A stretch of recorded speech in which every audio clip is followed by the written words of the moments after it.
रामबहादुर बमजनलाई सुरुदेखि नै एक खालको संरक्षण एक खालको व्यवस्थापन गर्दै आउनुभएका व्यक्ति पनि मणि लामा हुन्। उहाँले बोधि श्रवण धर्म सङ्घ नेपाल भनेर 2067 सालमा स्थापना गरेर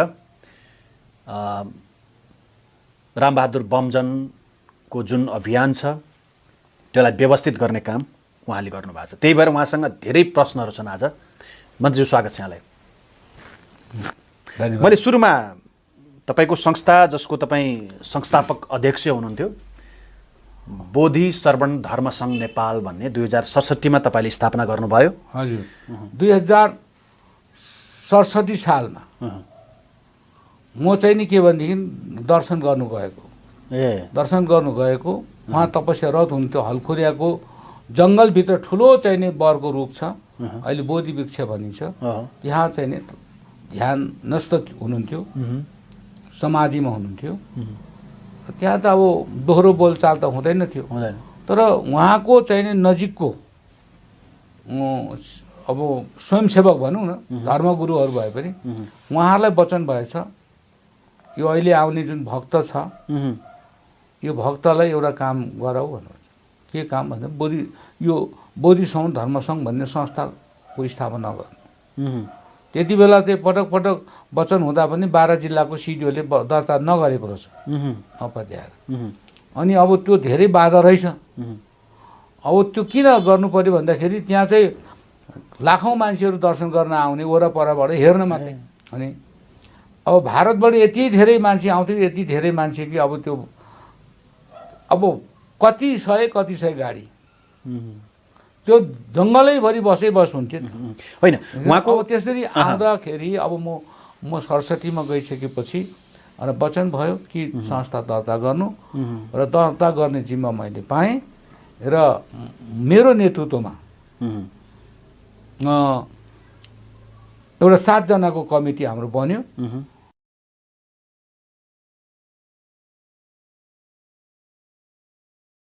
जब त्यहाँ आपराधिक गतिविधि चाहिँ कसरी सुरु भयो? आपराधिक गतिविधि कसरी सुरु भयो भन्दाखेरि मैले सुरुमा पनि भने उहाँ चाहिँ एकदम मर्ची भन्ने तपाईको जेकोस्लोभियाकी महिला हैन? जेकोस्लोभिया हो कि गर्दा सिरियाको एउटा होटलबाट बमजनले अपहरण गरे भन्ने आरोप छ। त्यो महिला चाहिँ के भने जासुसी रहेछ। चाहन्छन् उनको उमेर चाहिँ 45-46 होला। अनि त्यही फेरि त्यो गुरुको नजिकको भक्त चाहिँ त्यही जसबहादुर वाइबा उहाँको श्रीमती मरेको थियो, उहाँ एकल थियो। उहाँले प्रस्ताव राख्नुहोस् पहिलाको जुनीमा हामी श्रीमान श्रीमती थियौँ र 3 महिनासम्म सँगै बसेछन् पनि। त्यहाँ घरमा आएर बसेपछि त्यो विदेशी महिला मरिचीसँग त्यो मारिचीसँग अच्छा। अनि उनको एउटै उद्देश्य रहेछ गुरुसँग नजिक जाने। अच्छा। अनि गुरुसँग नजिक गइसकेपछि यस्तो खालको तान्त्रिक कि कुकुरको बच्चा र बिरालुको बच्चालाई पनि यसो चाहिँ नि घाँटीमा चाहिँ नि त्यो धागोले बाँधेको के लेखेको कागजहरू भएकोले गुरुकोमा खुरुखुरु त तपस्यारत भएको ठाउँमा छोएर आउँथ्यो कि त्यसले। त्यतिसम्मको ज्ञान रहेछ भनौँ, तान्त्रिक ज्ञान। अनि यो कुरो गुरुले अनि यो उनीहरू बाधा गर्न आएको छ, यसलाई ठिक पार भन्यो होइन? उनलाई हटाउनु, उसलाई उनको देशमा पठाइदिनु। अपहरण गरेको हो कि होइन होटलबाट त्यो भनिदिनुस् त? होइन। अनि हामीले सम्झाएर बुझाएर विदेशी भक्तहरू पनि थियो नि त बुझाएर हामीले चाहिँ नि उहाँलाई विदेश जानको लागि उसको घर फर्काउनको लागि पैसा पनि उठाएर दियौँ। अनि काठमाडौँमा पुर्याइ उहाँलाई बन्धक बनाइएको होइन। अनि फेरि फर्केर आएछ, फेरि त्यो जङ्गलमै पुगेछ। अच्छा। जङ्गलमा पुगेपछि आउने जाने कति पटक पुर्याउनु, कसको खर्च पुग्छ र कसले पैसा दिने घरिघरि।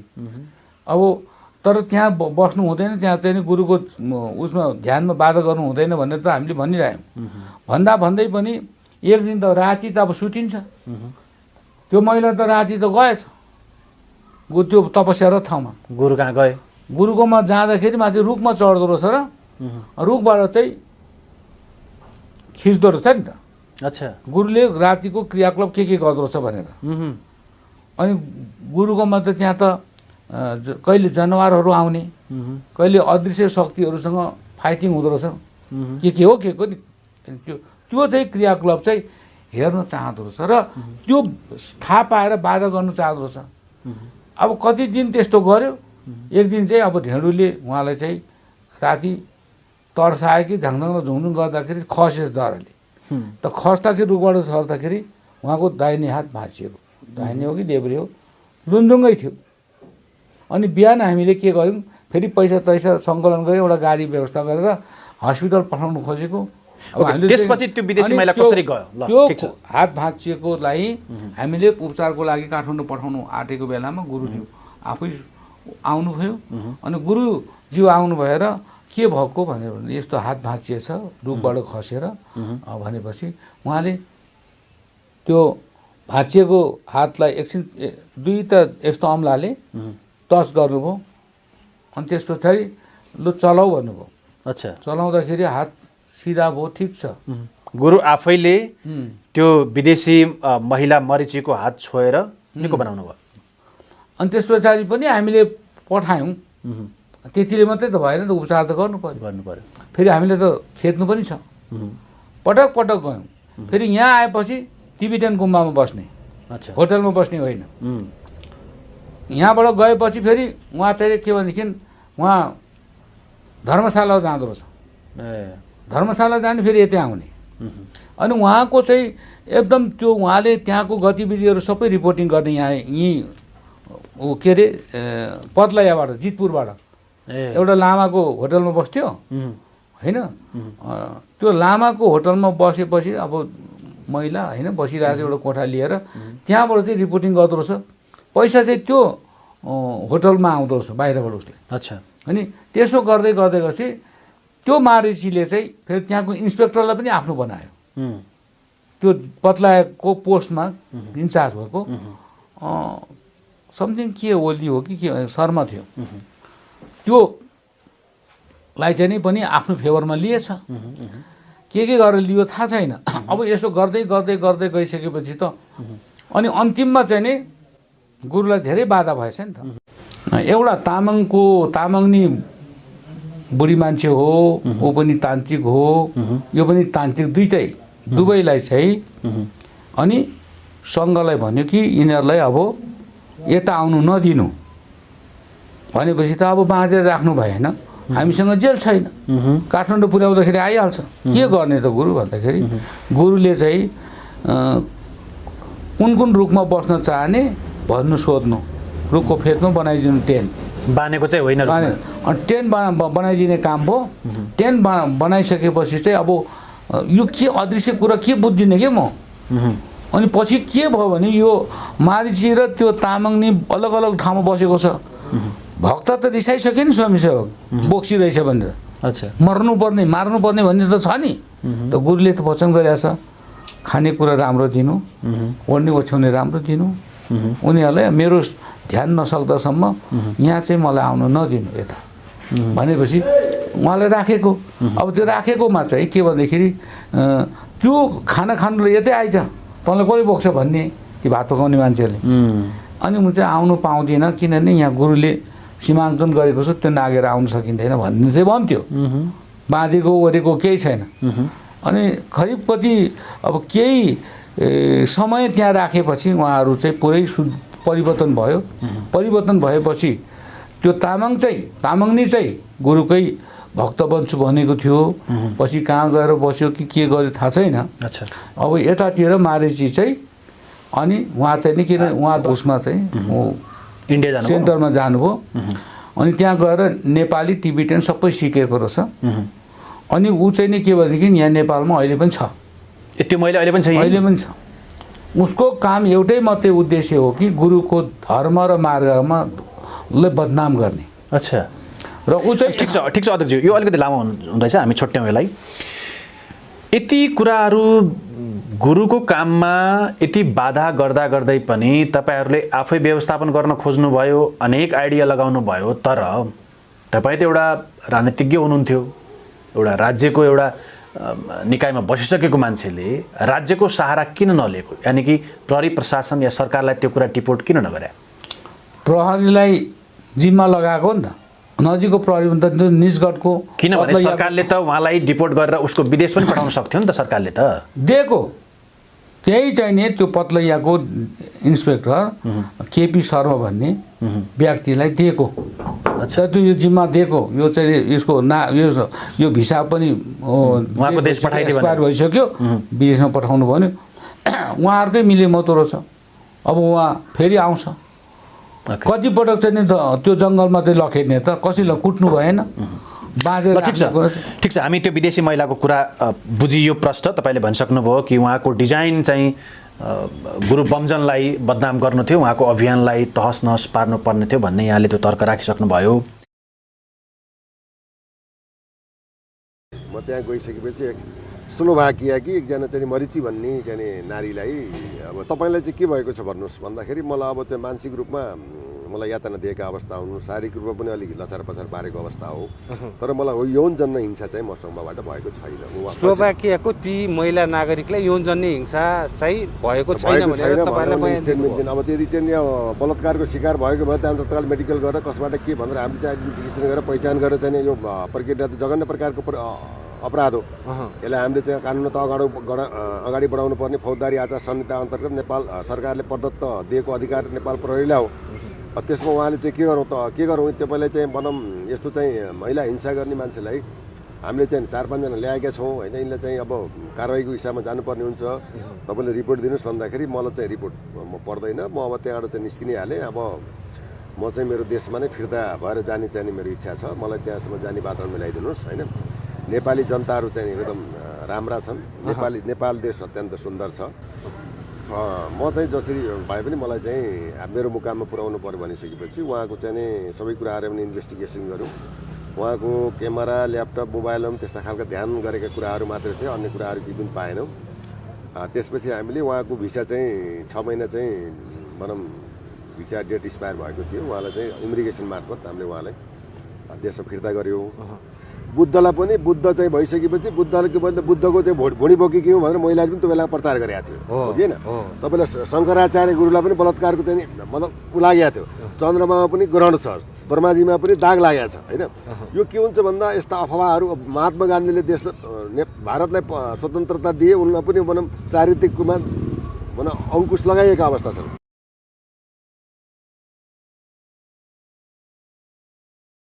अब हामी अर्को तपाईँमाथिको आश्रममाथि नै भनौँ या बमजनमाथिको अर्को गम्भीर आरोप तपाईँलाई यसरी हामी किन पनि श्रृङ्खलाबद्ध रूपमा सोध्दैछौँ पोइन्ट वाइज सोध्दैछौँ भने किनकि तपाईँ एउटा जिम्मेवार बमजनको त्यो अभियानलाई व्यवस्थापन गर्नेदेखि लिएर सबै कुरामा तपाईँ एउटा संस्थापक अध्यक्ष एउटा अभिभावक भएको भएर तपाईँ जिम्मेवार एउटा व्यक्ति पात्र भएको भएर तपाईँलाई सोधिँदैछ रौतहटकी गङ्गामाया तामाङले जुन बमजनलाई चाहिँ पटक पटक बलात्कारको आरोप लगाएकी छन् त्यसको विषयमा भनिदिनुहोस् त अघि त सुन्नुभयो तपाईँले अनि उहाँ के भन्दाखेरि त्यो उहाँ चाहिँ अब रौतहट जिल्लाको मान्छे उहाँको आमा वैदेशिक रोजगारमा जाँदा दुर्घटनामा परेर मरेको तुरा भइसकेपछि बाबुले पाल्न नसकेको र अनि उहाँ त्यो आइसक्यो उहाँले आफ्ना भाइसहित आश्रममा लगे ठिक छ त्यसपछि त्यो र आश्रमले गुरुलाई केही थाहा छैन गुरु तपस्यारत हुनुहुन्छ र यतातिर सङ्घ भक्तहरू अनुयायीहरू अथवा त्यो के स्वयंसेवकहरूले शरण दिएको हो पालन पोषण गरेको हो अनि पछि ठुलो हुँदै गएपछि तिनैजना बच्चाहरू चाहिँ त्यहाँ चाहिँ नि के भनेदेखि बुवा चाहिँ गुरुको चेला भइहाल्यो अनि त्यसपछि चाहिँ उहाँहरू पनि हामी चेला बन्छौँ भनेर धार्मिक अभ्यास त गर्नुपर्छ त्यो धार्मिक अभ्यासमा बसेको बेलामा गङ्गा मोक्तानले चाहिँ गुरुको चाहिँ नि गतिविधि फोटो खिच्दै कहीँ पठाउँदो रहेछ त्यो मोबाइल राख्ने कुनै अनुमति छैन त्यो सेन्टरमा त्यो चाहिँ नि कडा अनुशासन हुन्छ कसले दियो मोबाइल अब त्यो बच्चाले अब लोभमा परेर गर्यो होला अनि त्यो हामीले सचेतन गरायौँ फेरि दोस्रो पटक पनि पक्रा परिसकेपछि हामीले बयान लियौँ तेस्रो पटक चाहिँ उहाँले 8 लाख रुपियाँ त्यो आश्रमलाई होइन तपाईँले त आरोप लाउनु भएको छ 8 लाख चोरी भयो भने 8 लाख लगेको कुरा उहाँलाई अब पैसा खर्च सर्च भइसक्यो घरको ऋण छिन तिर्यो के भनेपछि त्यो गरिबले लगेको होस् जाओस् त्यो आखिर गुरुलाई चढाएको अब त्यो गुरु आश्रमको पैसा हाम्रो व्यक्तिगत पनि होइन खाओस् भनेर छोडिदिनु गर्नु अनि अब त्यहाँबाट सङ्घले के गर्यो बाबु उहाँको अभिभावकलाई राखेर धर्मशील पालना नगरेको हुनाले आश्रमबाट उहाँलाई निकालियो 74 सालतिर जस्तो लाग्छ। हो 75 साल 74 साल। अनि 75 सालमा उहाँले गएर पत्रकार सम्मेलनमा भन्नुभयो कि म माथि बलात्कार भयो। अनि बलात्कार कहिले भयो त भन्दाखेरि 73 साल साउन 20 गते भयो भने 75 सालमा सम्मेलन गर्नुभयो। अनि त्यस पछाडि त्यो प्रहरीको जिम्मामा पत्रकार सम्मेलन गरेपछि प्रहरीको जिम्मामा रह्यो। प्रहरीकै जिम्मामा छ अहिलेसम्म भने के गर्दैछ कहाँ राख्दैछ थाहा छैन कसैलाई, बाबुलाई पनि थाहा छैन। अनि अहिले जब 76 साल माघ महिनामा चाहिँ जाहेरी दरखास्त आएछ जिल्ला प्रहरी कार्यालय मा के अरे उसमा के अरे सर्लाहीमा मलाई चाहिँ नि 3 वर्ष अगाडि मलाई बलात्कार भएको थियो। अब त्यो मेडिकल रिपोर्ट पनि छैन।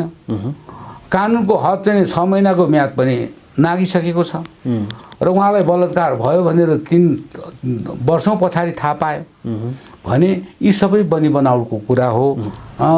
जुनसुकै आश्रममा गुरु र गुरुआमा र बाल गुरु सँगसँगै हुनुहुन्छ। त्यो बाल गुरुलाई केयर गर्नको लागि भनेर 2-4 जना आनीहरू बस्नु भएको छ, एकजना होइन। अनि त्यहाँ चाहिँ गुरु र गुरुआमा एउटा चाहिँ कुटीमा सुत्ने, अनि बाल गुरु र एउटा चाहिँ 2 आनी चाहिँ अर्को कुटीमा सुत्ने हो। र वरिपरि सबै चाहिँ के भन्दाखेरि महात्मा गुरुहरूले पहरेदार गरेको हुन्छ, त्यसबाट सङ्घ हुन्छ हैन। यसरी चाहिँ नि गुरुको त्यो आश्रममा कुटीमा कोही आवत जावत गर्न पाउँदैन। त्यहाँ मुसा हिँड्यो भने पनि लाइट बालेर खोजिन्छ। गङ्गामाया आश्रममा हुँदाखेरि तपाईँले देख्नु भएको थियो गङ्गामायालाई? भेट्नु भएको थियो? भेटेको।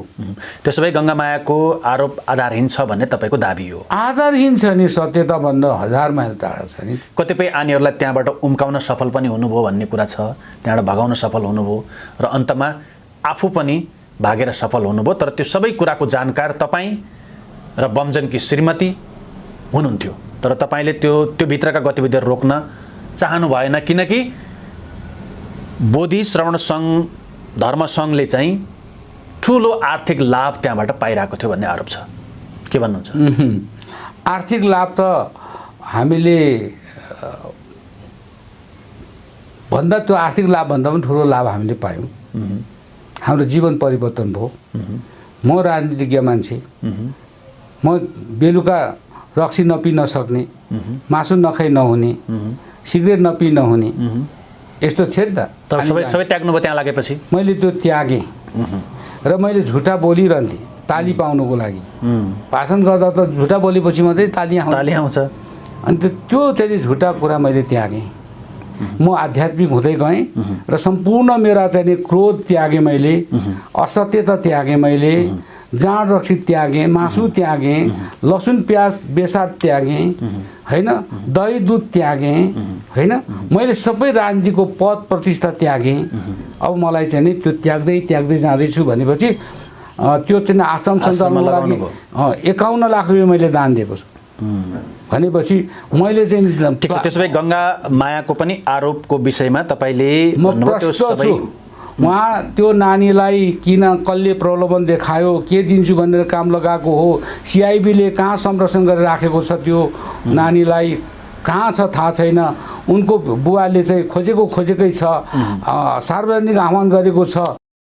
यो विषयमा उहाँ के भन्न चाहनुहुन्छ, यो विषयमा कुराकानी गर्नको लागि म उहाँको बुवासँग जोडिँदैछु। उहाँलाई स्वागत गर्न चाहन्छु। सर्वकी परम पूज्य महासम्बोधि धर्म सङ्घ गुरुजीको आशीर्वाद, कृपा, आस्था, विश्वास, भरसाले सम्पन्न भई उक्त चितासँग दीप प्रज्वलित गरी 2 हात जोडी शिर झुकाई, पाउ खुम्जाई शिर झुकाई गुरुजीको शरणमा पर्दछौँ।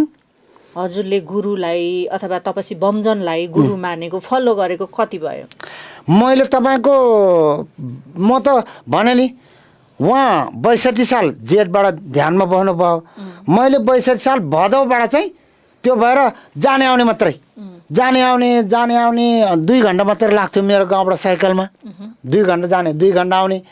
अनि मैले जारी एकदम मैले अघि नै भने मैले कमाएको माने मैले लिएर जाने, धेरै भयो भने मैले टायरमै पुर्याउने। त्यस्तो म एकदम म गुरुमाथि एकदमै विश्वास, उहाँको ध्यान र के एकदम कुराले गर्दा तपाईँले विश्वास गर्नुभयो? विश्वास भनेको उहाँको ध्यान देखेर ध्यानमै अत्यन्तै चराले उहाँको गुडसम्म लागेको थियो शिरमा। त्यो देख्नु भएको हो हजुर। अनि उहाँ चाहिँ चराले कपालमै हजुर 10 महिनाको एकदम अत्यन्तै निराहार निजाल नाता सास तान्ने देख्ने। अनि कति वर्षसँगै त्यहाँ ध्यान गर्नुभयो अथवा गङ्गा सिन्धुपाल्चोकमा 72 को कुरो यहाँ जोडेको छ हुनु चाहिँ। उहाँले बलात्कारको कुरा चाहिँ मुद्दा दिएको चाहिँ 75-76 को बिचमा यहाँले सिर्जना गराएको छ। उहाँलाई सिकाएर दिनु लागेको छ, सिकाउँदै सिकाएकै हो। किनभने म झुटो बोल्दैन, किनभने मैले नपाएको ज्ञान पाएको छ, नदेख्ने कुरो देखेको छ, एउटा अचम्म हो। अर्कै हुन्छ फेरि त्यहाँ त आनेहरू छ होइन। त्यो क्रममा उहाँले 8 लाख पैसा बेपत्ता भएको पछि थाहा भयो। अनि थाहा भएपछि अनि उहाँले कहाँ लगेको यो पैसा भनेर खोज्दाखेरि उहाँको सुटकेसमा चाहिँ मैले 6 लाख भेटेर उहाँ घरमा त्यो सुटकेसमा रहेछ सुटकेसमा रहेछ। अनि त्यो तपाईँले त्यो घरबाट निस्किसकेपछि त्यो प्रेस मिट गर्दाखेरि पनि तपाईँले छोरीलाई भेट्नु भएन? त्यो पछि पनि भेट्नु भएको छैन? छोरी कहाँ छ अहिले थाहा छैन? तपाईँले छोरीलाई ठ्याक्क नभेटेको चाहिँ कति वर्ष भयो? अहिले 5बाट 6 मा लाग्छ। 6 वर्ष भयो है। भइसक्यो।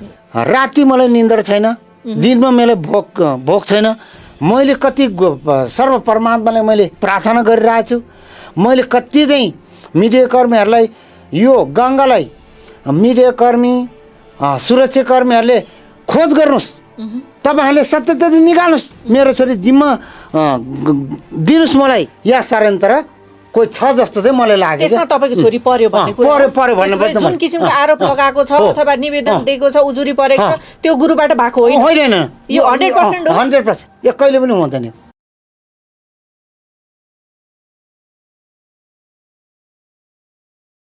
आज मसँग हुनुहुन्छ जो गङ्गा मोक्तान हुनुहुन्थ्यो, जसले तपस्वी रामबहादुर बमजनलाई पटक पटक बलात्कार यौन हिंसाको आरोप लगाउनु भएको थियो अथवा उजुरी दिनुभएको थियो होइन। उहाँको आफ्नै भाइ, आफ्नै पनि उहाँहरू ट्विन्स हुनुहुँदो रहेछ। गङ्गा र उहाँको नाम चाहिँ राम हो है, दिदी भाइ जन्मिनु भएको रहेछ एकैचोटि। सो अब आश्रममा उहाँको भाइ राम पनि बस्नुभएको रहेछ है 6 वर्षसम्म होइन।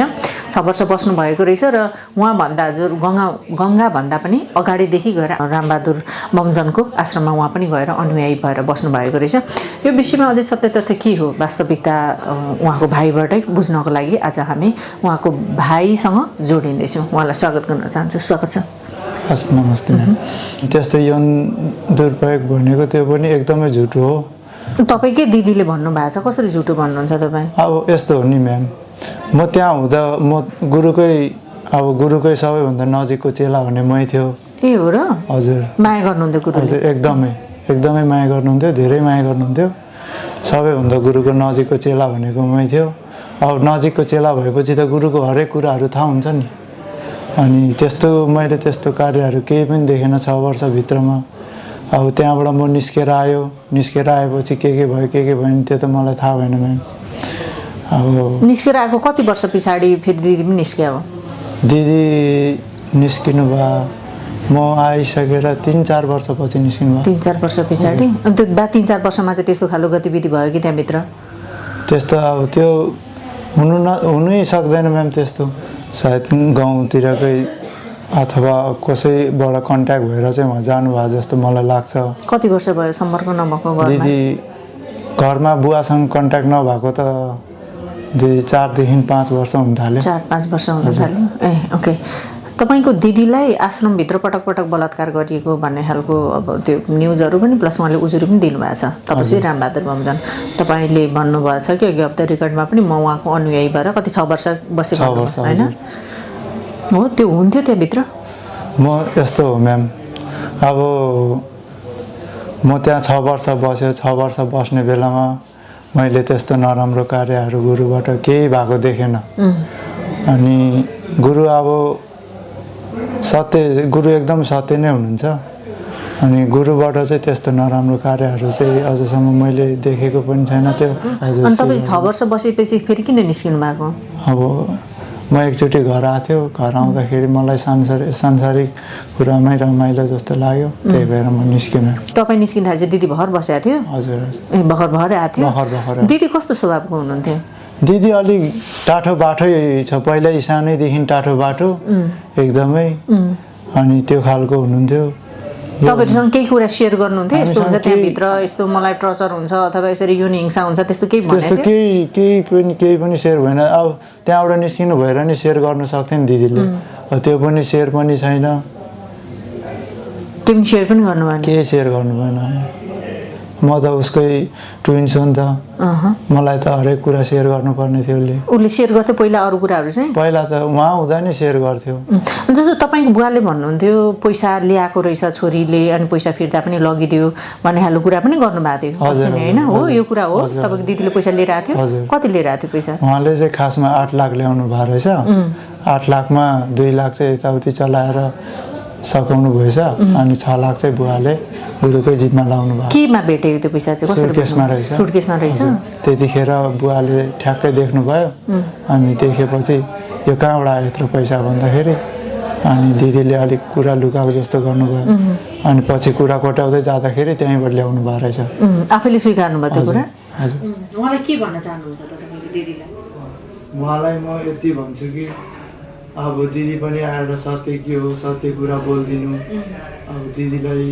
के भएको छ के भएको छैन त्यो कुरा अगाडि आएर सत्य के हो त्यो सबै बताइदिनु न म त्यही भन्न चाहन्छु उहाँ पनि एउटा गुरुको अनुयायी यो बेलादेखिको अनुयायी कि उहाँ सुरुको जुन बेला तपस्या गरिएको थियो त्यो बेलादेखिको अनुयायी पनि र गुरुको एउटा भक्त भएर सिल लिएर बसेको व्यक्ति हुनुहुन्छ लमिन वाइबा उहाँलाई म स्वागत गर्न चाहन्छु स्वागत छ हजुरलाई हस् धन्यवाद 68 साल मङ्सिर महिनामा म त्यहाँ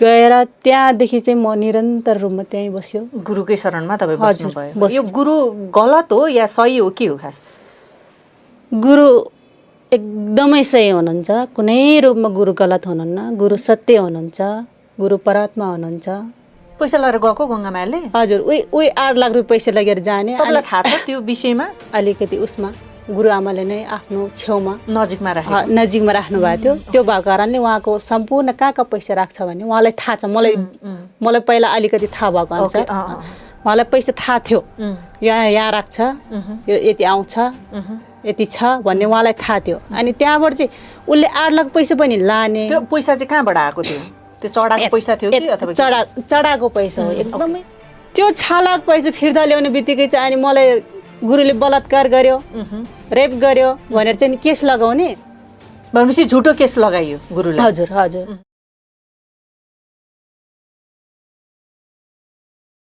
अर्को चाहिँ जो उहाँ भित्रैका आश्रममा जो अनुयायी भएर आएका थिए केही आनीहरू केही पुरुषहरू सो बाडे गाउँबाट एकजना सञ्चलाल तामाङ भन्ने वाइबा तामाङ के भन्ने उहाँ बेपत्ता हुनुभयो उहाँको छोराले मुद्दा अहिले पनि अदालतमा छ त्यसपछि सिआइबीले 2075 सालमा सिआइबीले छापा हानिसकेपछि त्यही भित्रै सञ्चलालको हत्या गरेर दफन गरिएको छ भन्ने आशंकामा त्यहाँ नजिकै आश्रमको आसपास 200-300 मिटरको आसपासमा गाडिएको अवस्थामा सुनका के अरे नुनको पोकाहरूको त्यो प्लास्टिकको पनि भेटियो केही कोइलाहरू लगेर सिआइबी फर्किएको अवस्था थियो र यो 4-5 वर्षको इन्भेस्टिगेसन केही तथ्यहरू केही प्रमाणहरू सिआइबीले जुटाउँदै थियो र त्यो सञ्चालन अहिलेसम्म पनि नभेटिएको अवस्था थियो एउटा त्यसको विषयमा भनिदिनुहोस् त के हो यसको कुरा के भन्दाखेरि उहाँ चाहिँ नि सञ्चालन वाइबा चाहिँ सुरुदेखि नै गुरुको भक्त र स्वयंसेवक भएर बसेको हो र उहाँ चाहिँ के भनेदेखि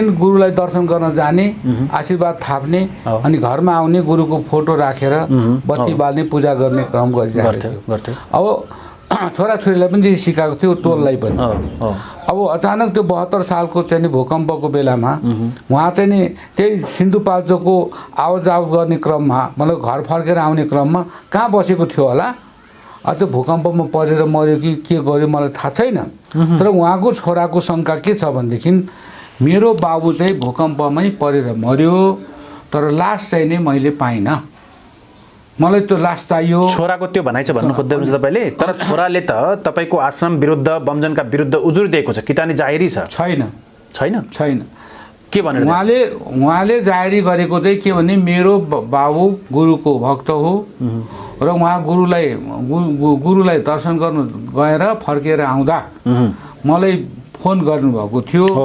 अनि त्यस पछाडि उहाँ सम्पर्कविहीन भयो, भूकम्प आयो त्यही दिन होइन, जुन दिन चाहिँ उहाँले फोन गर्नुभयो त्यो दिन त भूकम्प पनि आयो 12 गते मतलब 72 सालको वैशाख 12 गते हो। अनि त्यहाँबाट बेपत्ता भयो भनेपछि मेरो बाबुको लास खोजी पाऊँ भनेर उजुरी दिएको हो। जिल्ला प्रहरी कार्यालय मकवानपुरमा उजुरी गरेको छ। त्यो पनि अर्कै। त्यसो भए आश्रममा तपाईँको आश्रममा गएर सिआइबीले छापा किन हान्यो? त्यो खाडल खनिएकाहरूमा उत्खनन किन गरेर त्यहाँबाट त्यो केही तथ्यहरू कसरी प्राप्त भए? अब त्यो चाहिँ के भनेदेखि त्यो सिआइबीले जानुन्।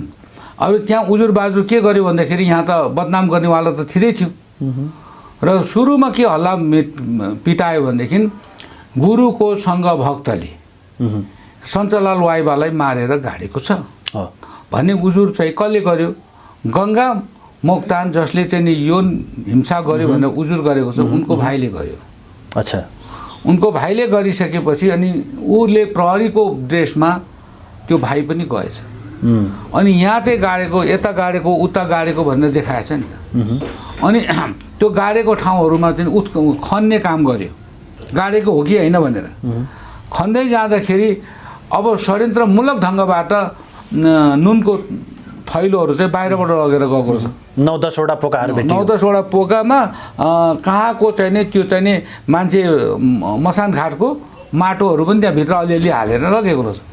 अनि त्यो सिआइबीले नै त्यस्तो गर्यो हैन? सिआइबी। अनि त्यो भित्र खन्दा खन्दै यहाँ भेटायो भनेर भन्यो। हामीले त्यहीँ गएर प्रतिकार गऱ्यौँ।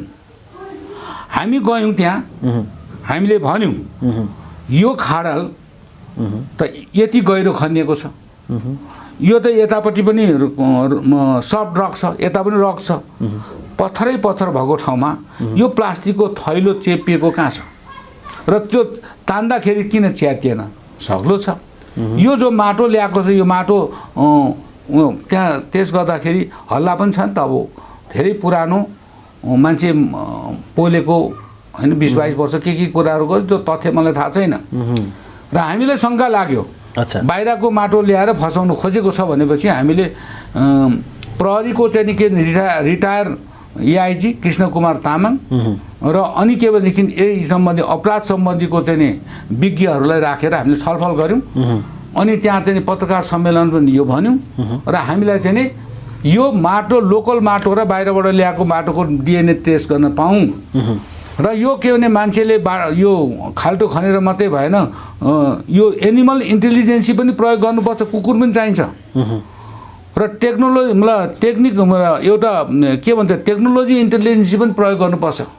मिसिनले त गलत गर्दैन होला, प्रहरीले गरेन भन्ने हो? गरेन। अनि पछाडि गर्न पर्ने बाध्यता आयो। पछि प्रहरीले गर्यो नि त। पछि कुकुरले आयो। अनि मिसिनबाट पनि केही तथ्यहरू भेटिएको छ। केही तथ्य नभेटाएपछि यिनीहरूले वर्षौँ लगाएर अनुसन्धान गर्दा केही नभेटाएपछि गृहमन्त्री र सचिवले सोध्यो कि तपाईँहरूले के पाउनुभयो त? सिआइबीको तत्कालीन डिआइजीलाई अहिले चाहिँ त्यति बेला तत्कालीन के अरे गृह सचिव हुनुहुन्थ्यो प्रेमराज राई। अच्छा, उहाँले हाम्रै अगाडि सोध्नुभयो अनि हामीले केही पनि भेटायौँ न भन्यो। अच्छा, प्रहरीले त्यो रिपोर्ट दियो? रिपोर्ट दियो। न त त्यसो भए त तपाईँ तर अहिले त सिआइबीले हामीले लामो अध्ययन पश्चात चाहिँ उहाँलाई केही तथ्यहरूबाट पुष्टि हुन थालेपछि हामीले उहाँलाई पक्राउ गऱ्यौँ भन्ने छ। अनि ठिक छ, तामिल गर्नु भन्ने भयो। त्यहाँ तामिलीमा राख्ने शब्द प्रयोग भयो। अच्छा, त्यहाँ त्यस पछाडि अनि सञ्चलाल वाइबाको छोराले लेखेर दिएको छ। अच्छा, जिल्ला प्रहरी कार्यालय मकवानपुरलाई, गृह मन्त्रालयमा के भनेको छ? अनि उहाँ चाहिँ के भनेदेखि सिन्धुपाल्चोकमा। ठिक छ, के भनेको छ? मैले गुरुको विरुद्धमा कुनै जाहेरी दरखास्त गरेको छैन, गुरुमाथि कुनै शङ्का छैन, गुरुको भक्तसँगसँग पनि हाम्रो होइन कि। तर उहाँले त मिडियालाई त उहाँले भन्नुभएको छ कि मेरो बुवा त्यही सिन्धुपाल्चोकको आश्रमबाट बेपत्ता हुनुभयो भन्ने छ। होइन, आश्रमबाट होइन, आश्रममा गएर फर्किँदा बेपत्ता भएको भनेर मिडियामा बोल्यो, हामीसँगै बोलेको हो।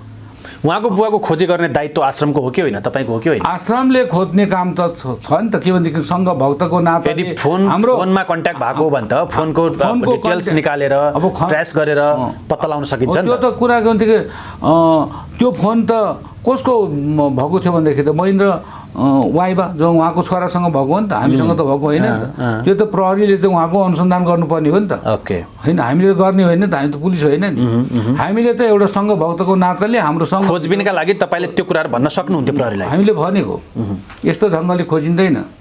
अब त्यहाँ कयौँ मान्छे आवत जावत गर्छन्, हामीले ठेक्का लिएको छैन भन्ने अभिव्यक्ति दिएर स्वाभाविक कुरा हो नि यार। पशुपतिनाथको मन्दिरमा कोही आउला, कुनै अब भनौँ तपाईँको चाहिँ कुनै शिवपुरीमा जाला अथवा कुनै धार्मिक संस्थामा जाला होइन, कोही जान्छ आउँछ त्यहाँ लापत्ता भयो भने त्यसको ग्यारेन्टी पनि भनौँ त्यहाँको तपस्या लिन्छ भने तपाईँ आफै बुझ्नुहोस् न। यहाँ दुनियाँ मठाधीशहरू छन्, दुनियाँ चाहिँ प्रवचनशालाहरू छन्, दुनियाँ मन्दिरहरू छन्, जीवित चाहिँ अमूर्त शक्तिहरू छन्। त्यसमा चाहिँ कोही मान्छे गएर त्यहाँबाट चाहिँ हराउँछ भने त्यसको जिम्मेवारी त तपाईँको के भन्दाखेरि अब तपस्या लिने कुरो त आउँदैन जस्तो मलाई लाग्छ।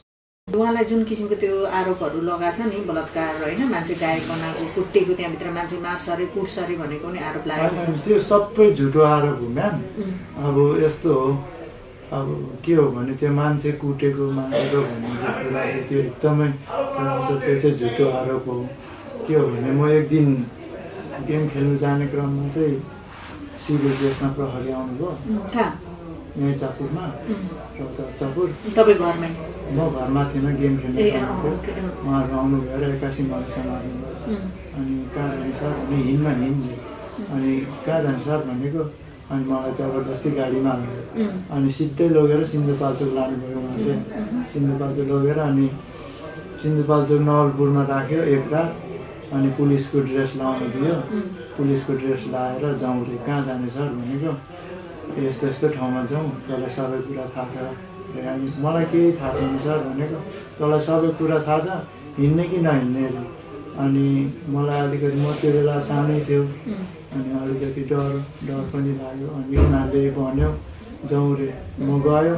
अब मलाई त मैले देखेकै छैन, अनि नदेखेको कुरा त उनीहरूलाई कसरी देखाउनु। अनि उनीहरूले यो ठाउँमा मान्छे मारेको छ, यो ठाउँमा गाडेको छ, तँलाई सबै कुरा थाहा छ, सब देखाए।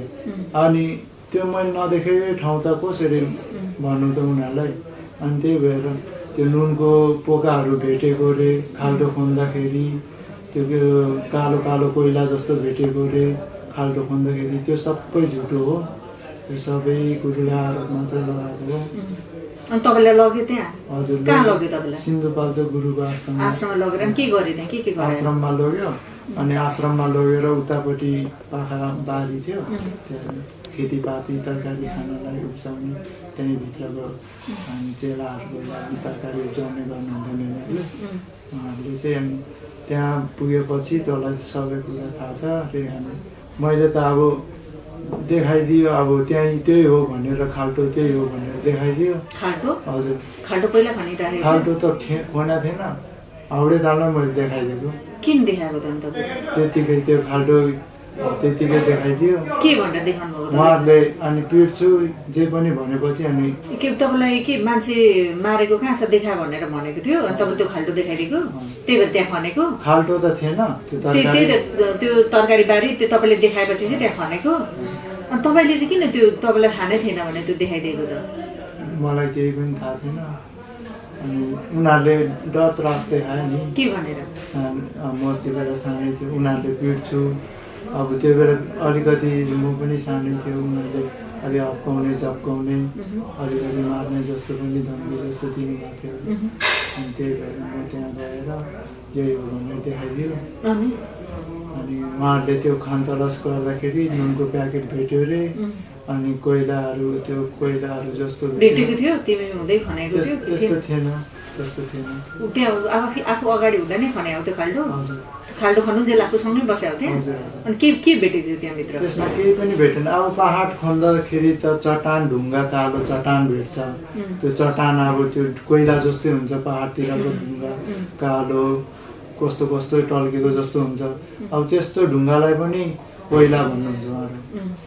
छोरीलाई भेट्यो भन्दै त्यति बेरै निकालेको थियो नुनको पोको चाहिँ के हो त त्यहाँभित्रै थियो नुनको पोको पनि थिएन अनि कसरी त्यो नुनको उहाँ पोको मलाई लाग्छ उहाँहरूले नुनको पोका बाहिरबाट ल्याएर हाल्नुभयो गुरुलाई फसाउनुको लागि त्यो खन्दाखेरि चाहिँ निस्केको थियो थिएन अनि तपाईँले यो कुरा किन योभन्दा अगाडि नभन्नु भएको मलाई कसैले सोधै थिएन त्यति बेलामा भित्रै बस्ने त आनी त खासै धेरै थिएन आनी त उहाँहरू दुईजना म अनि एउटा भित्र बस्ने पुरानो आनी हुनुहुन्थ्यो उहाँहरू दुईजना भनेको चुन्मो र डोल्मो ए चिनीमाया र फुलमाया रुम्बा हजुर ए अनि तपाईँ हुनुहुन्थ्यो अनि त्यो रिता बोर्ड चाहिँ रिता बोर्ड त हामीले यो देख्दै देखेन ए नदेखेकै मान्छे हो हजुर देख्दै देखेन त्यस्तो लाइक मान्छे नै हराउने बेपत्ता बनाउने अथवा उहाँहरूलाई त्यस्तो टर्चर अथवा केही थियो त्यहाँभित्र केही टचर थिएन एकदमै मैत्री वातावरणमा एउटा यस्तो शान्त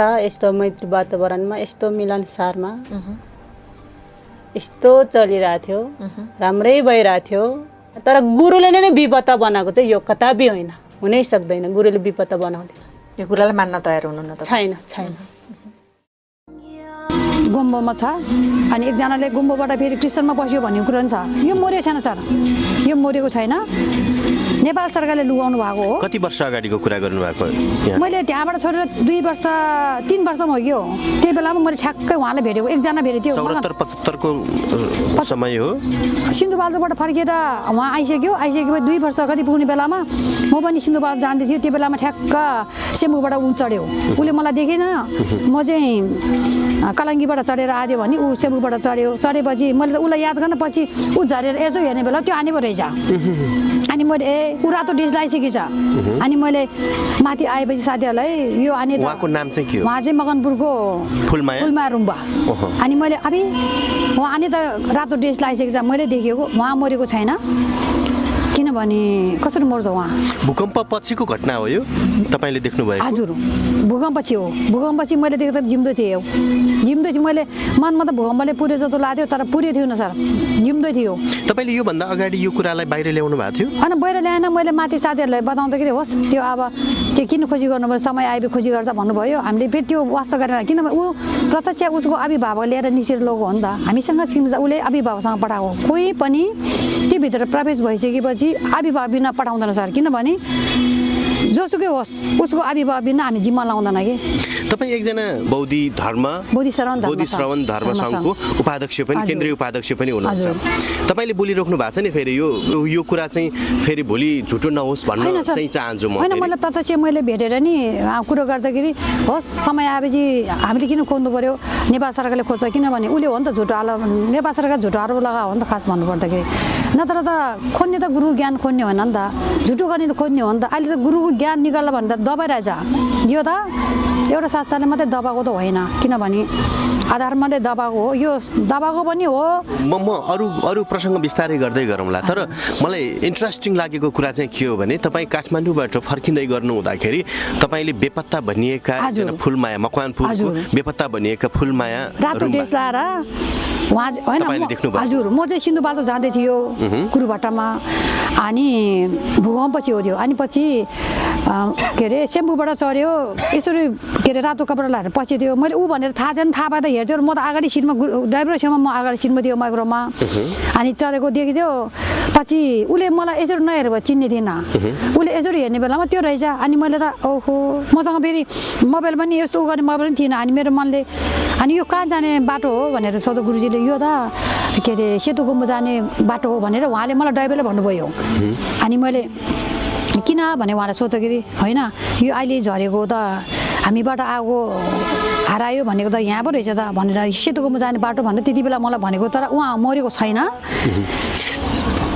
झुटो आरोप धेरै थियो अब भन्नै पर्दाखेरि खास भनिसकेपछि त्यो कुरा त्यतिकै सकियो होइन अब उसले त उनीहरूलाई ठुलो खेल खेलेको हो नि त सर सानो त्यो अहिले तपाईँले अलिकति सम्झिन सक्नुहुन्छ त्यतिखेर कुन सालमा रहेछ त्यो साल त कति महिना अगाडिको कुरा भूकम्प त गइसक्यो भूकम्प गइसकेपछि म के हो सामान पुर्याउन गएको सिन्धुपाल्चोकमा अलिकति एकछिन सम्झिनुहोस् त हजुर तपाईँले कुन सालमा रहेछ हामी 72 सालमा भूकम्प आयो 72 73 74 सालमा हो क्या हो भनेपछि भूकम्प आइसकेको थियो भेटेको म उहाँ जिउँदो थियो अनि पर मलाई एकजनाले के भन्थ्यो भने मनाङको गुम्बामा रहेछ भनेर भन्नुभयो। पछि मैले एकजना साथीलाई दुईजना मनाङको गुम्बामा रहेछ भनेर लमजुङ साथीले मलाई फोन गर्यो। अनि फोन गर्दै मैले तुरुन्त पुलिसलाई फोन गरेर त्यसलाई सामान नलगाऊ, किनभने त्यसले देखेछ भनेछ नि त।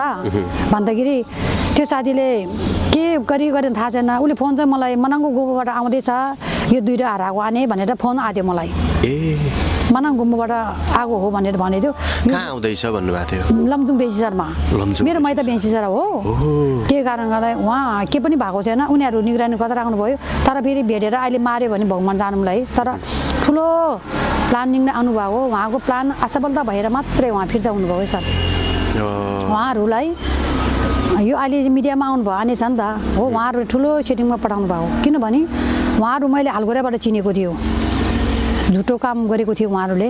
मैले उहाँलाई त्यो अर्को चिनीमाया चाहिँ बच्चाको आमा भनेर थाहा छैन, ऊ र म नआउनु गयो। नआउनु जाने बेला उसले मलाई हुन त त्यो देखाउनु थियो होला नि, त्यसले मलाई ढाड दल्दैन आने भन्यो। ढाड दल्नु गयो त ऊ नानीको आमा रहेछ, सत्य बोल्नुपर्छ। अनि मैले ओहो तपाईँ त नानीको आमा रहेछ नि त भन्दाखेरि उसले किन आने अरे, म बच्चा बाको आमाले बच्चा बाको आमा चिन्छ। अनि उसले होइन नि आने अरे, हो तपाईँ नानी पाउने आमा रहेछ भनेर उसले होइन आने भन्यो। हो मैले सरलाईमा मात्रै ऊ नानीको आमा थाहा पाएको, तर उसले म बिहा गरेको छैन भनेको हामीसँग है। नानीको आमा सरलाईमा मैले देखेको। त्यही कारण गर्दाखेरि अब नेपाल सरकारले नि गल्ती त ठुलो गल्ती गर्यो, यो गर्नु त नहुने। अब तपाईँले यो भनिरहँदाखेरि तपाईँलाई मनमा केही लागिरहेको छैन? अनि के लाने अब यो, किनभने सत्य हो। किनभने सरकारले नि गल्ती गर्यो हो नि त। यो तपस्वी रामबहादुर बमजनलाई त नियन्त्रणमा लिएको छ त हैन, उसले नियन्त्रण लिएको भन्नाले नि सरकार आफै नियन्त्रणमा बसेको। अब हेर्नुस् है, सरकार भगवानले गरेको कानुनमा सरकार बस्ने हो, अब गुरु बस्ने होइन नि त। तपाईँले यो यति भनिरहनु हुँदाखेरि त अचम्मको कुरा भयो नि त। उहाँ धर्मगुरु अहिले प्रहरीको नियन्त्रणमा इन्भेस्टिगेसन भइराखेको छ होइन, जो बेपत्ता पारिएको भन्ने व्यक्तिहरू तपाईँले देखेको भनिराख्नु भएको छ। फेरि उहाँलाई यति बिलिभ गरिराख्नु भएको छ कि उहाँ विश्व नै उहाँको चाहिँ छत्र छायामा छ भन्ने खालको तपाईँले त्यो खालको कुरा गरिराख्नु भएको छ। होइन, उहाँलाई उहाँकै पठाउने व्यक्तिले नियन्त्रणमा राखेको हो। यो मरेको छैन, भूकम्प पछि मैले खुदै भेटेको त्यसलाई भेट्यो। अनि अर्को आने त अहिले बोल्नु भएको आने त उहाँ आउनुभयो। मैले तपाईँ 3 जनामा एकजना मैले सेतो गुम्बो जाने बाटोमा जानुभयो, तपाईँ त रातो ड्रेस लगाएन भने सोधेकोले मलाई लगाएन भन्यो। उहाँ 3 जना त हो नि एकैचोटि। जस्तो अहिले अस्ति भर्खरै प्रेस मिटबाट जो बाहिर आउनु भएको थियो, हामी त लमिनी भन्छ उहाँलाई त, लमिनी आने। किनभने उहाँ 3 जना आउनु हुँदाखेरि अगाडि आउनु भएको ड्रेस त उहाँले त सरलाईमा मात्रै लाउनु भएको यो आनेले त। किनभने 2 जना त ड्रेस लगाएर आउनु भयो। भनेपछि उहाँहरू एकै ठाउँमा बस्नुहुन्थ्यो? उनीहरू चाहिँ हालकोरेमा सँगै उहाँ बस्नुहुन्थ्यो भने 2 जना त ड्रेसमा थियो भने लमिनी आने त पत्रकोट पुगिसकेपछि गुरुले जति बेला नि कपाल काट्छ भन्ने मेरो समय आएन भन्नुहुन्थ्यो। अनि मेरो मनले सक्यो कस्तो समय होला जस्तो लाग्यो। लास्टमा मात्रै गुरुले समय आयो भन्नुभएपछि कपाल काट्नुभयो उहाँले, हजुर लमिनी आने कपाल काट्नुभयो। अनि मेरो मनले त सम्झ्यो भने आमा बुढी हुनुहुन्छ अरे, आमा बुढी बित्ने भएर पो समय नआएको जस्तो लाग्यो। तर होइन रहेछ, वास्तवमा उहाँको समय के दियो भनेको त सिन्धुपाल्चोक पुगेपछि प्रष्ट भयो नि त हामीलाई त। त्यही कारणले गर्दाखेरि सत्यगुरुमाथि लगाएको आरोप त भस्म भएर जानेछ। तपाईँ हेर्नुहोस्, यो आरोपले चाहिँ जति थुन्यो त्यति वर्ष दिनको 1 वर्षको घटना नेपाल सरकारले नै बोक्नुपर्छ। उनीहरूले अर्को कुरोमा लगानी होइन नि त, सत्य ज्ञान बाहिर निकाल्नु पो खोज गर्ने त। अनि त्यसो हो भने म अझ त्यो अघिकै कुरामा म हजुरलाई अझ केन्द्रित रहन चाहन्छु। म त्यसो हो भने लमिनी आनीसँगको साथीहरू बेपत्ता हुनुहुन्छ, अचानक बाहिर आउनुभयो, के हुन सक्छ? होइन, त्यो उनीहरूले राखिएको सक्छ। अब अहिले यो कुरो थाहा पाएर मार्नु पनि सक्छ फेरि, किनभने उनीहरूले प्लानिङमा पठाएको थियो नि त। प्लानिङमा पठाएको उहाँले खतरा प्लानिङमा पठाउनु भएको रहेछ। मैले सिन्धुपाल्चोक पुगेपछि छर्लङ्गै देख्यो नि त। तपाईँले अझ नयाँ कुराहरू खोलिराख्नु भएको छ, तपाईँलाई के थाहा छ अझ बताइदिनुहोस् न। होइन, मैले उहाँको गुरु भक्त भनेर सम्झेको कहिले पनि माला जप गर्नु हुँदैन एउटा कुरा है। कसले? उहाँहरूले, उहाँ जुन 3 जना आनेहरूले एक दिन पनि माला नजप्ने, जो बेपत्ता हुनुभयो। हजुर, अनि हामीले माला जपेपछि प्रत्यक्ष थाहा पाउँछौँ सर। किनभने गुरुको भक्त भने गुरुको माला नजपे यो मान्छे ठिक छ कि छैन भन्दा अनुसन्धान मैले नै गर्छ नि त, गर्नु सर गर्छ नि। उहाँहरूले एक दिन पनि मैले माला जपेको देखेन। उहाँ 4 वर्ष बस्नुभयो। अनि मेरो मनले सम्झ्यो कि राम्रो रूपले आएको होइन कि होइन यिनीहरू माला एक दिन पनि नसमात्ने, माला नसमातेपछि सङ्घ त गर्छ नि हो। त्यही कारण गर्दाखेरि यो कर्मको फल सुनिश्चित नै हुन्छ, सत्य गर्यो सत्य नै हुन्छ, झुटो गर्यो झुटो नै हुन्छ। जसले गुरुमाथि लगाएको आरोप यो चाहिँ सत्य छैन, किनभने त्यत्रो ज्ञान निकाल्ने मैत्रिक डिबी निकालेर त्यत्रो ज्ञान निकाल्ने गुरुलाई नेपाल सरकारले संसारले फिजाउने ठाउँमा यो झुटो आरोप। अब हामी अलिकति अगाडि बढौँ। उहाँहरू त तपाईँले फुलमायालाई त तपाईँले देख्नुभयो, म चिन्छु। अनि अर्को जस्तो मकवानपुर जिल्लाकै अर्को एकजना हुनुहुन्छ नि, सन्तलाल बाबा। हजुर, सञ्चलाल भाइ। उहाँलाई नै चिन्छ। उहाँ चाहिँ प्रत्यक्ष डाँडामा 12 दिनमा उहाँ डाँडा पुग्नु भयो भन्यो। 12 बजे कति एकजनाले यहीँ आउनुभएको थियो, त्यो ऊ चाहिँ महात्मा गुरु भनेर उहाँले भन्नुभएको थियो। उहाँ नि लामा थियो, उहाँ त्यति बेला रातो ड्रेस थियो त्यति बेलामा। अनि त्यहाँबाट उसको मान्छेले पहिला पनि उहाँ गुम्बो थियो, त्यो गुम्बोमा जानुहुन्थ्यो अरे। तर भूकम्पले त्यो गुम्बो चाहिँ भत्काछ अरे भन्ने कुरो सुनिदिएँ मैले। खोइ सिन्धुपाल्चोकमा एउटा गुम्बो थियो अरे, दिउँसो 12 बजे त्यो गुम्बो भत्कियो रहेछ भनेर। त्यही सिन्धुपाल्चोक मान्छेले मसँग आउने बेलामा त्यो गुम्बोभित्र मान्छे कति मऱ्यो तर बाहिर आएन नि त। हो, त्यो भित्र पऱ्यो होला जस्तो मलाई लागेको छ, किनभने उहाँ निस्केर जानुभएको हो। टाढा पुगिसकेपछि भन्नुभयो त उहाँ त मेरो मनले जिउँदो छैन सर, किनभने ऊ पहिला पनि जाने आउने गर्थ्यो त्यो गुम्बोमा आफ्नो मान्छे भेट्नु। तपाईँ कति सालबाट तपाईँ तपस्वी गुरुको भक्त हुनुभयो? सर म त 2062-68 सालको जेठ 2 गतेबाट त्यो 15 दिन कार्यक्रमदेखि म गुरुको उसमा छ, शरणमा हुनुहुन्थ्यो। त्यो सामान्य तपाईँले यो बोलिरहनु हुँदाखेरि चाहिँ के लाग्छ भने त्यो सामान्य त्यहाँको अनुयायीहरूले उहाँमाथि आरोप लगाएको भन्ने हामीले थाहा पायौँ। हजुर, झुटो त झुटो हो सर। भनिसकेपछि तपाईँ त निकै नै नजिक हुनुहुँदो रहेछ पहिला होइन, अहिले पनि हुनुहुन्छ। तपाईँ त केन्द्रीय उपाध्यक्ष हुनुहुन्छ। हामी धर्मसभामा त गुरुसँग यसरी तपाईँ हामीसित बोलेर राख्नुहुन्थ्यो गुरु हजुरले, किनभने अब समय आएपछि जस्तो विघ्न बाधा आयो भने तपाईँहरू गुरु दिनुभएको हामी जब ध्यान गर्छन् सर। जब ध्यान गरेपछि तपाईँहरूले आफूले पत्ता गर्नुहुन्छ भन्नुहुन्थ्यो, अनि त्यही अनुसारले हामीले जब ध्यान गर्थ्यौँ। हामी चाहिँ जब 9 बजीसम्म हामी जब गर्थ्यौँ। हजुर, हालगोरिया पनि 9 बजीसम्म जब गर्थ्यौँ हामी। भित्र 6 बजी पनि 9 बजीबाट हामी 9 बजीसम्म हामीले जब गर्थ्यौँ भने हामी जब ध्यान गर्ने मान्छेले जब ध्यान गऱ्यो भने अलिकति नराम्रो सोच्ने व्यक्तिहरूले चाहिँ जब ध्यान चाहिँ गरेको देखिँदैन। मैले एक दिन पनि माला समातेको देखेन उहाँहरूले जो बाहिरिनु भयो। हजुर, थाहा भएको अरू कुराहरू पनि बताइदिनुहोस् न। अरू त अब थाहा हुँदा अब धेरै कुराहरू छ नि, छन् त भएको घटना। अब जस्तो शक्तिशाली नै हुनुहुन्छ गुरु भन्ने कुरालाई हजुरले अलिकति पुष्टाइ गरिदिनु पर्यो भने कसरी पुष्टाइ गरिदिनुहुन्छ? गुरु त मान्छे होइन, गुरु परात्मा गुरु हो। गुरु ज्ञान भनेको जति पनि अहिले मान्छे कुनै मातासँग कुनै झाङ्ग्रीसँग कुनै लामासँग गुरुको ज्ञान मिल्दैन, मिल खाँदैन, किनभने कतै पनि जोडेको छैन गुरुको त। भनेको आरोप मात्रै हुन्। त्यसो भने जस्तो नेपालीहरू जति पनि विभिन्न खालको मिडियाहरूमा आइराखेको छ नि, उहाँमाथि आरोप नै त गरिराखेको छ होइन? त्यो आरोपहरू भनेपछि उहाँको जनमानसहरू भन्दा पनि फरक देखियो। फरक पनि हो, मान्छे त मान्छे होइन सर। किनभने मान्छे भएको भए त सरले गोड लाग्ने बेलामा हामी त टाउकोमा यसो गरिदिउँ त, सबैले देख्ने त्यो उलाएर दुईपल्ट बच्चा हुर्किएको संसारले देखेछ। तपाईँले देख्नुभयो त्यो? तपाईँ त्यही बसेर देख्नुभयो? सबैले हेरेर नि, सबैले हेर्ने मौका पनि पायो। अहिले युट्युब पनि देखेर आज हो चरा 2 पल्ट बच्चा हुर्कायो गुरुकोमा। भनेपछि त्यतिखेर चराले गुण बनाएर हजुर बच्चा हुर्काएको पनि तपाईँले देखिराख्नु भएको थियो? त्यही हुनुहुन्थ्यो त्यतिखेर तपाईँ? तर बच्चा हुर्कायो गयो, मान्छे भए त चल्छ नि। गुरु अहिले जुनीकोले मात्रै बस्नु भएको पनि होइन। गुरुले योभन्दा अगाडि नै 20 वर्ष मैले तपस्या गरेर बसेको बेलामा मलाई काटेको हो भनेर गुरुले हामीसँग भन्नुभएको थियो भने जम्मा गुरुको 5 वर्ष बाँकी थियो, तर मैले अहिले 6 वर्ष बसेको हो भनेर गुरुले हामीसँग भन्नुभएको हुनाले गुरुको अहिलेको ज्ञान होइन नि त सर, किनभने गुरुको त पहिलाको ज्ञान हो। अहिले जब मानवको जुनीमा आएर गुरुले यो ज्ञान खोल्नु भएको छ भने गुरु त अहिलेको ज्ञान होइन। जति पनि अहिले सोधिरहेको देख्दाखेरि गुरु हजुरले म सृष्टिकर्ता हो, मैले अब सुरु गर्नुपर्छ वचन भन्नुभएको थियो नि। त्यही कारणले गर्दाखेरि गुरु ज्ञान त मान्छेलाई ल भनेर के अरे दिने ज्ञान पनि होइन, बेच्छ भनेर बेच्ने ज्ञान पनि होइन रहेछ। बोध गरेपछि जसले बोध गरे त्यसले सबै थाहा पाउनुहुन्छ। किनभने थाहा कसरी पाउँछ भने यो मान्छे सत्य, यो असत्य त जसले जब गरे त्यो सबैले पत्ता गर्नु। तपाईँले पनि पत्ता गर्नुहुन्छ।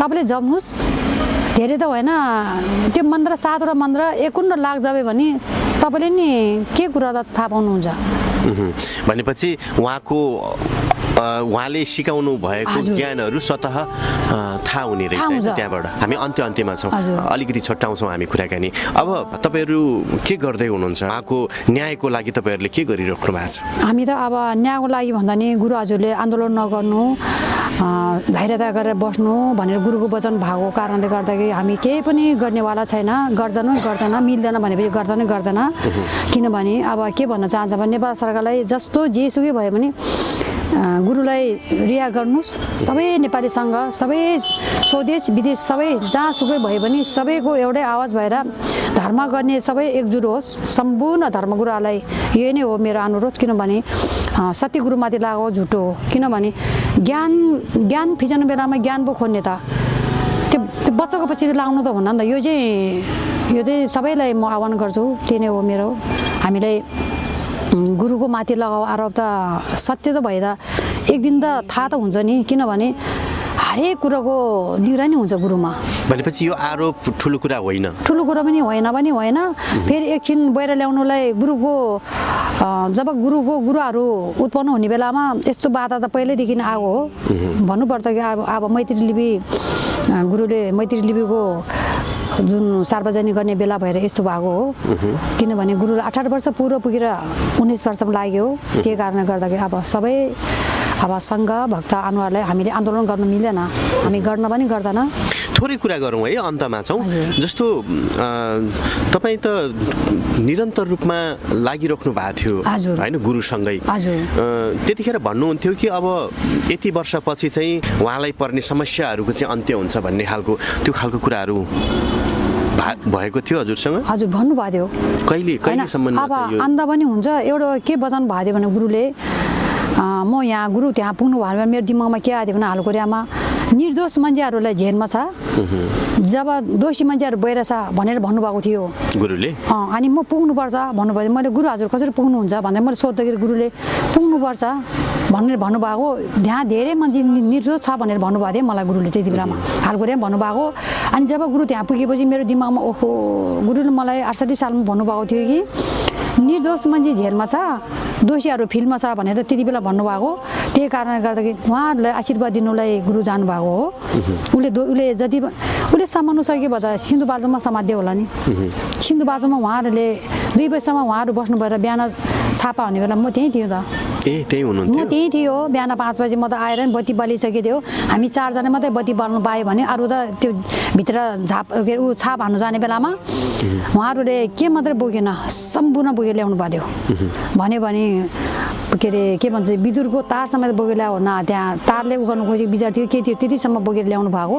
मैले त गने थिएन। उहाँहरूले कति ल्याउनु भयो गाडी भन्दा 9वटा गाडी भनेर उहाँले भन्नुभएको थियो मलाई त्यति बेला। म त्यहीँ थियो गर्दाखेरि यो अब समयले नै होला। अब उनीहरूले जेसुकै भए पनि जतिसुकै आरोप लाग्यो भने झुटो त झुटो नै हुन्छ सर। किनभने सुन नै हुन्छ।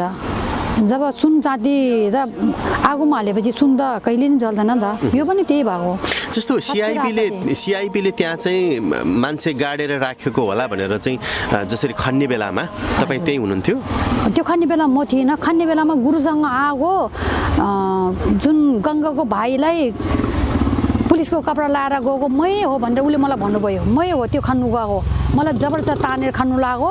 त्यहाँ वास्तवमा केही पनि थिएन। उहाँ त्यो माटोलाई विदेश लिएर चेक गर्यो। अब मान्छे मारेको भए पो हुन्छ। त्यो नुन बोको त उसले हालेको त होइन, नुन बोको पछि रे यो च्याबीले गरेको नुन बोको त पछि देखाएको मात्रै हो। वास्तवमा त्यो नुन बोको त त्यहाँ थिएन भनेर उहाँले भन्नुभयो। हिसेले मलाई भन्नुभयो। हो हिसे भनेको गङ्गा भाइ हो। अन्तमा केही भन्न चाहनुहुन्छ? म त्यही हो। अब छिटोभन्दा छिटो रिहा गर्नु। किनभने गुरुलाई थुनेर त गुरुलाई राखेको होइन, यो त संसारलाई राखेको हुनाले सबै धर्मगुरुहरूले एकजुट भएर जोसुकै मानोस्, क्रिस्चियन मानोस्, हिन्दू मानोस्, इसाई मानोस्, बुद्ध मानोस्, मैत्री मानोस्, सब एकजुट भएर हातमा हात काँधमा काँध गरेर गुरुको सत्यलाई छिटोभन्दा छिटो छानबिन गरेर रिहा होस् भन्ने चाहन्छु म। हस्, समय दिनुभयो यहाँलाई धेरै धेरै धन्यवाद।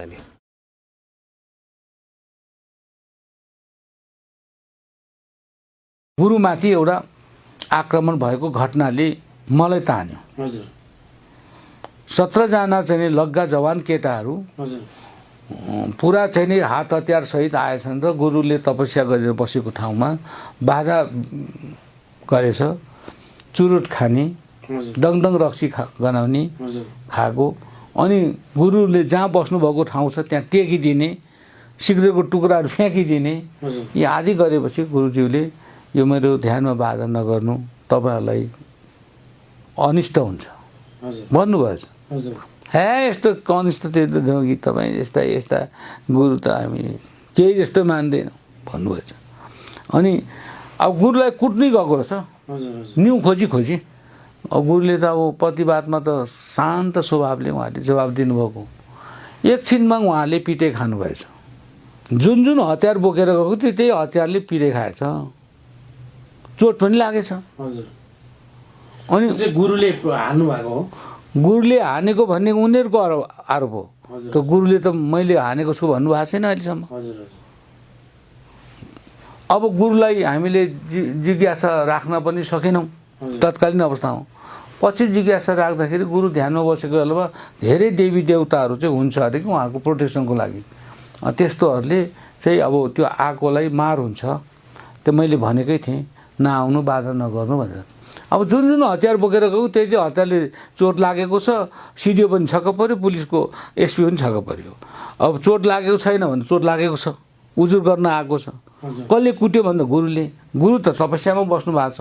तपस्यारत एउटा गुरुले यत्रो 17 जना मान्छेलाई कसरी कुट्नु सक्छ? त्यो पनि इन्डियाको बोर्डरको छेउबाट गएको रहेछ होइन। उनीहरूले अनि भ्रम, अनि हतियार पनि सबै खोसिएको छ। फेरि 17 जनाको हतियार खोसिएर राखेको छ। उहाँको आरोप के भने एउटै गुरुले हामी 17 जनालाई पिट्यो र एउटै गुरुले हाम्रो हतियार सबै खोसेर राखिदियो। यस्तो छ, अविश्वासिलो कुरा भयो। अनि मैले अनि हतियार त एक बिटै थियो, एक बिटै थियो। मैले पनि गएर हेरेँ। एकपटक चाहिँ फेरि अब 84 जना आएछन्। उनीहरूले चाहिँ किन आक्रमण गरेको रहेछ भने गुरुलाई त्यहाँ माछा मार्नु दिएन भनेर। त्यहाँ हलखोरियामा ठुलो दह छ, त्यहाँ माछा हुँदो रहेछ। त्यो माछा मारेर खाँदो रहेछ त्यहाँको लोकल मान्छेहरू। अनि माछा मार्नु हुँदैन भनेर गुरुको वचन छ भनेर स्वयंसेवकले दिएन। अनि तिमीहरूको गुरुलाई नि त्यहाँबाट उठाएर खेदिदिन्छु, हाम्रो माछा खाने ठाउँ कहाँ त्यो रोक्नु पाउँछ भनेर हुल कसेर 84 जना। त त्यति बेला चाहिँ हातपात केही गरेन। गुरुले पनि सम्झाउनु भयो, जसरी तिमीहरूलाई मृत्युसँग डर लाग्छ त्यसरी नै यो माछालाई पनि, चरालाई पनि, जनावरलाई पनि डर हुन्छ। त्यसैले यसरी पशु हत्या गर्नु हुँदैन, यो हिंसा हो, पाप हो, यो नगर भनेर भन्नुभएछ।